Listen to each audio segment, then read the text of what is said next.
जब मैं पुराना नियम को क्योंकि जब मैं पुराना नियम को पढ़ता हूँ तो वहां से मुझे देखने को मिलता है कि जो याजक होते हैं, परमेश्वर की जो पवित्र जगह होता है, पवित्र स्थान होता है, कैसे वो लोग वहां पे जाने के लिए घबराते थे। When we look at the Old Testament, we see how the elders and the priests of those days would be so fearful to go into the presence of God. शास्त्र बोलते हैं कि उसके पैरों में रस्सी बांधा जाता था, The scripture tells us that they would tie a rope on their feet क्योंकि परमेश्वर की उपस्थिति में आना बहुत ही एक सौभाग्य की बात है और बहुत ही डर की बात है। because coming into the presence of God is a fearful thing and it is also a glorious thing. क्योंकि जो हम वचन बांटते हैं कोई साधारण कहानी या साधारण नहीं बल्कि जीवित परमेश्वर की वचन है। And the word that we share is not just an ordinary story, but it is living and active. लेकिन मेरे लिए सौभाग्य है मेरे समूह के लिए कि जिन्होंने मुझे मौका दिया है फिर से आपके साथ में परमेश्वर के वचन को बांट सकूं। And it is a great privilege for me that my leaders have given me this opportunity to share the word. इस प्रार्थना और उपवास के दौरान किसी ने मुझे सवाल किया। During this time of prayer and fasting, somebody posed this question to me. उन्होंने मुझे पूछा कि उपवास और प्रार्थना क्यों करते हैं, They asked me, why do we fast and pray? और मेरे लिए उनके लिए एक प्रत्युत्तर था। And I had just this one answer. उपवास और प्रार्थना परमेश्वर की उपस्थिति और उसके सामर्थ्य पाने के लिए हम किए जाते हैं। We fast and pray to see the presence and the power of God. उन्होंने मुझे बोला कि मैं बहुत सारे की चीजों के लिए मैंने प्रार्थना किया, मेरे जरूरत के लिए मैं अलग-अलग चीजों के लिए प्रार्थना उपवास रखता था। This person told me that I would fast and pray for a lot of things and a lot of my needs. और मैंने उन्हें प्रोत्साहन किया कि हमारी जरूरत को परमेश्वर जानता है। And I encouraged him that God knows all our needs. परमेश्वर का वचन कहता है कि परमेश्वर की राज की खोज करो पहले, बाकी सब कुछ तुम्हें मिल जाएगी। And the word of God challenges us to seek first the kingdom of God and everything else will be added unto us. यदि हम यीशु के जीवन को देखें, If we look at the life of Jesus, जैसे उन्होंने परमेश्वर की राज्य की सेवा का शुरुआत किया, as he began to serve God and bring the kingdom of God down, उससे पहले उन्होंने उपवास और प्रार्थना किया। before he could do that, he fasted and prayed. आज हम देखने वाले हैं मत्ती 4 का 1 से 11 वचन से हम Today we are going to look at Matthew chapter 4 verse 1 to 11. यदि आपके पास शास्त्र है तो मत्ती 4 1 से 11 खोल सकते हैं, अदरवाइज मैं हिंदी में पढ़ूंगा और स्वीटन इंग्लिश में पढ़ेंगे। If you have your Bibles, you can open to Matthew chapter 4 verse 1 to 11. I will read in Hindi and Sweeten will read it in English. तब आत्मा यीशु को जंगल में ले गया ताकि इब्लिस से उसकी परीक्षा हो। वह 40 दिन और 40 रात निराहार रहा। तब उसे भूख लगी। तब परखने वाले ने पास आकर उससे कहा, यदि तू परमेश्वर का पुत्र है तो कह दे कि ये पत्थर रोटियां बन जाए। यीशु ने उत्तर दिया, लिखा है, मनुष्य केवल रोटी ही से नहीं परंतु हर एक वचन जो परमेश्वर के मुख से निकलता है जीवित रहेगा।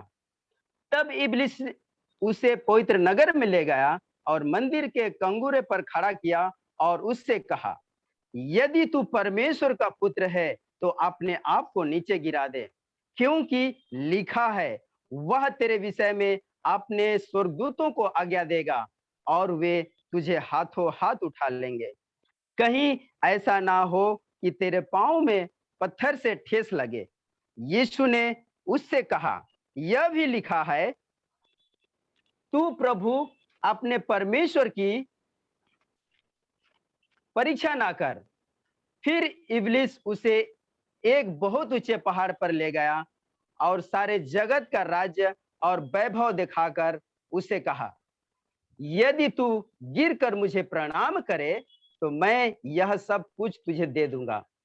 यीशु ने उससे कहा, हे शैतान, दूर हो जा, क्योंकि लिखा है, तू प्रभु अपने परमेश्वर को प्रणाम कर और केवल उसी की उपासना कर।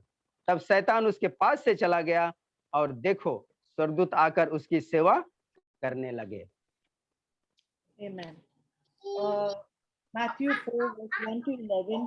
Then Jesus was led up by the Spirit into the wilderness to be tempted by the devil. And after fasting 40 days and 40 nights, he was hungry. And the tempter came and said to him, if you are the Son of God, command these stones to become loaves of bread. But he answered, it is written, man और shall किधर not गया? bread और alone, किधर है? every word that comes from the mouth of God. Then the devil took him to the holy city and set him on the pinnacle of the temple and said to him, if you are the Son of God, throw yourself down, for it is written, he will command his angels concerning you, and on their hands they will bear you up, lest your foot strike against a stone. Jesus said to him, again it is written, you shall not put the Lord your God to the test. Again the devil took him to a very high mountain and showed him all the kingdoms of the world and their glory. And he said to him, all these I will give you if you will fall down and worship me. Then Jesus said to him, be gone, Satan, for it is written, you shall worship the Lord your God, and him only shall you serve. Then the devil left him, and behold, angels came and were ministering to him. आइए हम प्रार्थना करेंगे। परमेश्वर पिता, हम धन्यवाद करते हैं सुंदर सा सुनहरा मौका के लिए, और धन्यवाद करते हैं तेरे इस वचन के लिए। परमेश्वर, हम इस दोपहर को प्रार्थना करते हैं कि तेरा इस वचन के द्वारा प्रभु तू हमसे बातें करेगा हमारे व्यक्तिगत जीवन में, और तू हमारी अगुवाई करेगा प्रभु, कि हम आपकी उपस्थिति में बने रहेंगे। परमेश्वर यीशु मसीह, आपके नाम से हम प्रार्थना करते हैं, Amen. आमीन। इस कहानी में ऐसा लग रहा है कि यीशु अपनी पहचान को भूल गया है। It seems like in this story that Jesus has forgotten his identity. और इब्लिस जो शैतान आकर उसे कहता है, And the devil comes and says to him, यदि तू परमेश्वर का पुत्र है, if you are the Son of God, उसके मन में एक सवाल डालता है। he's putting a question in the mind of Jesus. हमारे लिए एक सवाल पूछना है कि क्या यीशु सच में अपनी पहचान भूल गया था? We need to ask ourselves, do you think that Jesus had forgotten his identity?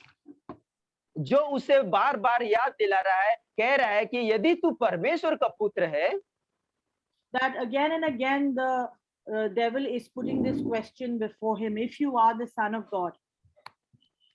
इस कहानी में ऐसा लग रहा है कि कोई नाटकीय चल रहा है। It looks like there is a play going on in this story. यही शैतान आदम और हवा को परमेश्वर से अलग किया। This is the same devil who separated Adam and Eve from God. उत्पत्ति 3:1 में लिखा है, क्या सच है कि परमेश्वर ने कहा तुम इस वाटिका के वृक्ष का फल ना खाना? In Genesis 3 verse 1 it says, he said to the woman, did God actually say you shall not eat of any tree in the garden? शैतान हमेशा मेरे और आपके मन में एक सवाल छोड़ता है। The devil constantly tries to put these questions and doubts in our mind. हमें उसकी हर एक बुरी योजना को समझना है। We must understand every evil scheme of his. क्योंकि शुरू से ही वो हत्यारा है और उसको अच्छी तरह पता है कि हथियार को कहाँ इस्तेमाल करना है। He is a killer from the beginning, and he knows very well how to use his weapons against us. आज हम इस कहानी से 3 बातें देखने वाले हैं इस अध्याय से। We are going to look at 3 aspects from this passage. पहला है शारीरिक अभिलाषा, The first one is the lust of the flesh. और दूसरा है जीविका का घमंड, The second one is the pride of life. और तीसरा है आंखों की अभिलाषा। And the third one is the lust of the eyes. पहला शारीरिक अभिलाषा। The first one, the lust of the flesh. मत्ती 4 का 3 और 4 में लिखा है, In Matthew 3 verse, in Matthew 4, 3 and 4 it's written, तब परखने वाले ने पास आकर उससे कहा, यदि तू परमेश्वर का पुत्र है तो कह दे कि पत्थर रोटियां बन जाए। the devil came and said to him that if you are really the son of God, tell these stones to become bread. इस उपवास और प्रार्थना के दौरान यीशु के लिए पहला जरूरत था भोजन। During his time of fasting, the first need of Jesus was food. और शैतान को पता था अच्छी तरह से कि अभी मैं कैसे इसको नीचे गिरा सकता हूँ। And the devil knew very well this, the way that he can come and he can trap Jesus. और शैतान आकर कहता है कि यदि तू परमेश्वर का पुत्र है तो पत्थर से कह कि रोटियां बन जाए। And he comes and says to Jesus, if you are the son of God, then tell these stones to become bread. हम इस धरती के वासी होने के कारण अपने जीवन में लगातार बुराई का सामना करते हैं। Because we are citizens of this world, we are constantly faced with difficulties and evil. हमारे सामने हमेशा इस प्रकार का लालच या प्रलोभन आता है। We are constantly faced with greed and temptations. यदि हम यीशु के जीवन को देखें, If we look at the life of Jesus, तो हमें पता चलता है कि वह 100% परमेश्वर होने के साथ साथ 100% मनुष्य भी था। we know that he was 100% God and yet 100% man. फिर भी वह प्रलोभन और परीक्षाओं पर जयवंत हुआ। Yet he was victorious over all these temptations and sufferings. उसने बुराई का सामना किया और उसे पूरी तरह अपने वश में कर लिया। He faced the evil and he was victorious over it. इसलिए हमारे पास बुराई में फंसने और उसके अधीन होने का कोई बहाना नहीं है। Hence, we also do not have any excuse to give in to the schemes of the evil one.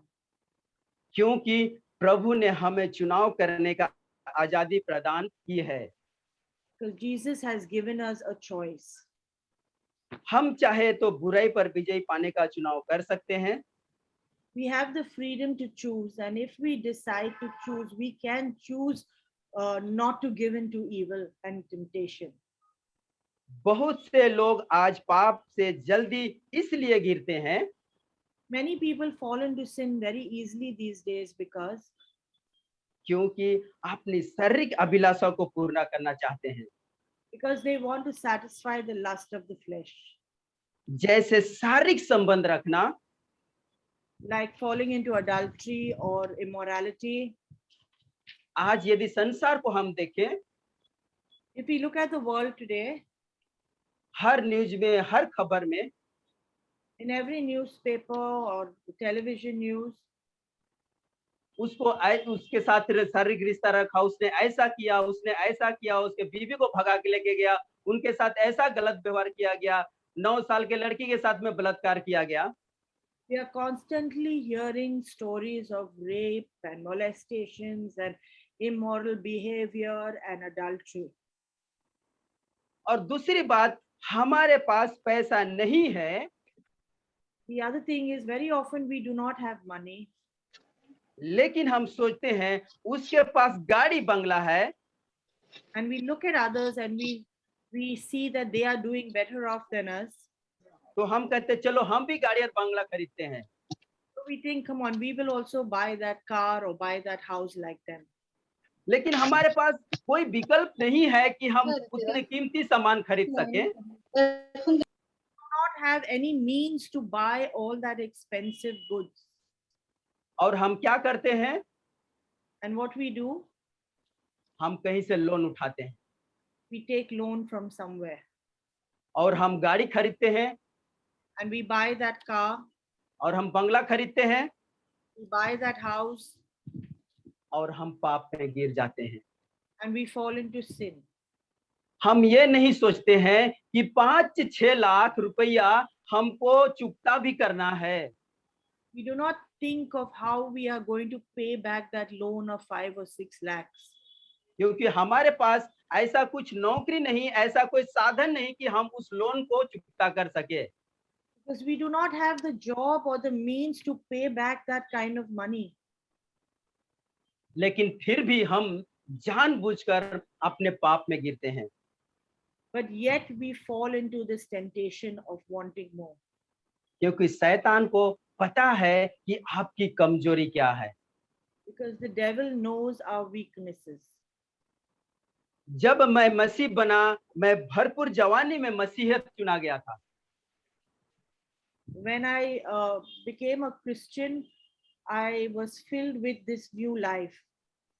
और जैसे जैसे मैं मसीह के जीवन में आगे बढ़ता गया, And as I kept growing in my walk with God, मेरे सामने एक से बढ़कर एक चुनौती आने लगा। I was faced with one challenge after another. गांव से, घर से, माता पिता से दबाव आने लगा। I had opposition from the village, I had opposition from home, I had opposition from my parents. कहने लगे कि बेटा अब तू जवान हो गया है, शादी कर। And my parents kept asking me to get married. और मेरा एक ही मकसद था And I had only one vision, कि मुझे शादी करना है तो सिर्फ मसीह लड़की ही करना है। that if I get married, I will marry only a Christian girl. मेरे सामने बहुत सारे चुनौती का सामना करना पड़ा। I had to face many challenges. उस समय मैं बहुत सारे लड़कियों को पसंद किया, At that time, I liked a lot of different girls, लेकिन अलग अलग रीजन की वजह से नकारा गया मैं। but because of various reasons, I was rejected. और जैसे जैसे मैं मसीहत में आगे बढ़ता गया, And as I kept growing in the Lord, मेरे सामने बहुत सारे चुनौतियों का सामना करना पड़ा मुझे। I began to face many challenges. ज्यादातर जब हम नौजवान होते हैं, When we are young, हमें सेक्सुअल टेम्पटेशन से गुजरना पड़ता है। we fall into a lot of sexual temptations. लेकिन उस समय भी क्या हम अपने लक्ष्य को निर्धारित कर रहे हैं उस यीशु में? But at that time, are we fixed in our walk with God, in our vision for Jesus? जब यीशु अपनी सेवा का शुरुआत किया, उस समय 30 साल का था और 30 साल के दौरान सचमुच में उसके लिए भरपूरी जवानी का समय था। When Jesus started his ministry, he was 30 years old and he was in the prime of his youth at that time. और सच में उसे कई तरह को मुश्किलात का सामना करना पड़ा। And he must have had to face many temptations and difficulties. मैं हर एक नौजवान लड़का लड़की को प्रोत्साहन करूंगा, Today, I want to encourage every young boy and girl, अपने धीरज को ना खोएं, do not lose your courage. यीशु में बने रहें। Stay firm in Jesus. मुकाम तक पहुंचने में यीशु आपको मदद करेंगे। He will enable you to reach your goal. भजन संहिता 119 का 9 से 11 में लिखा है, In the Psalms 91 verse 11 and 12, it is written, जवानी अपनी चाल को किस उपाय से शुद्ध रखेंगे? how can a man keep his way pure?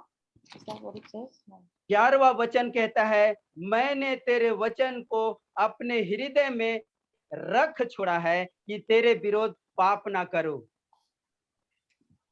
Psalm 91, 119. 119, yeah. Verse 11 and 12, Ajay? 9 and 11. Psalm 119, verse 9 and 11, it says, how can a young man keep his way pure? By guarding it according to your word. दूसरी बात है जीविका का घमंड।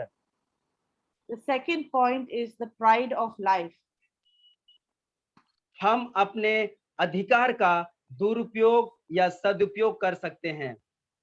we can use our authority in the right way or the wrong way. जब हमारे पास अधिकार आ जाता है, When we get authority, तब हमारे अंदर घमंड आने लगते हैं। then within us pride begins to arise. कभी कभी हमें पता नहीं चलता कि घमंड मेरे अंदर कार्य कर रहा है। Sometimes we don't even realize that pride is working within us. जब हम परमेश्वर के वचन से जुड़े या उसका अध्ययन करने का निर्णय करते हैं, When we decide to follow Jesus and abide in his word and study his word, तो हमारा परमेश्वर के साथ घनिष्ठ रिश्ता और अपने आप बनते जाता है। then our relationship with God becomes strong and we become close to him.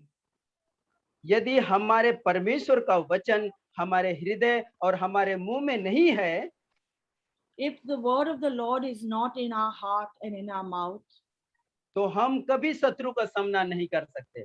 then we will not be able to fight against the evil one. यीशु शत्रु का सही तरीका से सामना करना इसलिए जानते थे क्योंकि उन्हें परमेश्वर का वचन अच्छी तरह से पता था। Jesus was able to find victory against the schemes of the evil one because he knew the word of God.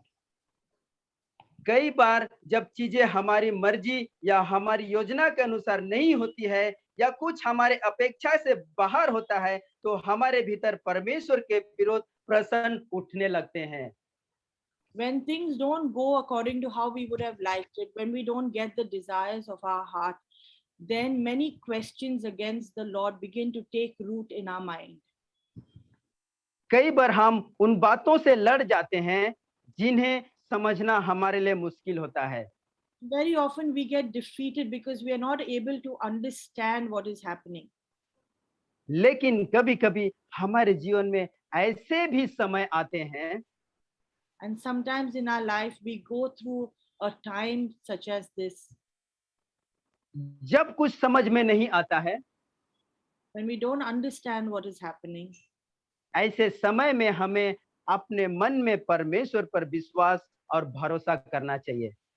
We must continue to stand strong in God and we must continue to believe and have faith, even if we don't understand what is happening. तीसरी बात है आंखों की अभिलाषा। The third point is the lust of the eyes. तीसरी काम जो शैतान ने किया वह था कि उसने यीशु को संसार का राज्य और उसका वैभव दिखाकर कहा कि यदि वह उसे गिरकर दंडवत करे तो वह वैभव उसको दे देगा। The third thing that the devil tempted Jesus with is he took him up on that mountain and he showed him the kingdoms and the splendor of the world. And he said to him that if he bows down and worships him, that he will give him all that. यीशु ने शैतान को डांटा और व्यवस्था विवरण के वचन एक से इस्तेमाल किया। At that time, Jesus rebuked the devil and said to him, again, it is written, you shall not put the law, no, you shall worship the Lord your God and him only you shall serve. आज हमारे लिए सवाल है कि हम किसकी उपासना करते हैं। Today I want to put this question before us. Who are we worshipping and who are we bowing down to? जिसकी हम उपासना या जिसकी हम आराधना करते हैं, the one that we bow down to, the one that we worship, वह हमारी संपत्ति, हमारी जीविका, हमारा परिवार या हमारा सेवकाई भी हो सकती है। It can be anything. It can be our job, it can be our family, it can be our life, it can be many other things that we hold dear. जो कुछ भी हमारे जीवन में परमेश्वर का स्थान लेता है वह एक मूर्ति बन जाता है। If anything takes the place of God in our life, it becomes an idol. और मूर्ति हमें परमेश्वर से दूर ले जाता है। And these idols take us away from God. यीशु मसीह के समान ही प्रलोभन और परीक्षाओं पर विजय प्राप्त करने के लिए हमें यह चुनाव करना चाहिए कि आज हम किसको दंडवत करते हैं।